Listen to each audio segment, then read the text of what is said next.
Եվ վաղը չէ մյուս օրը եկեք Հանրապետության հրապարակ եւ տեսեք ձեր նոր բանակը, որ ասում էին, թե մենք բանակը քանդում ենք։ Չնայած նրա մեջ ճշմարտություն կա, մենք ոչ թե բանակը քանդում ենք, այլ մեր բանակի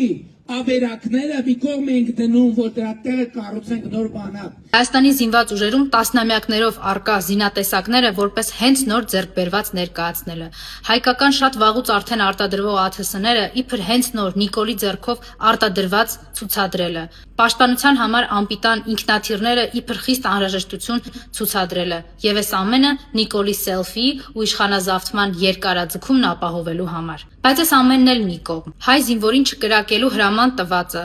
հետ քաշվելու հրաման տվածը, սրան ենք զենք վստահել, էլ ինչ զորահանդեսի մասին է խոսքը։ Դավաճանի ձեռքում զենքը օգտագործվելու է հայի դեմ, այլ ոչ թե հայի թշնամիների։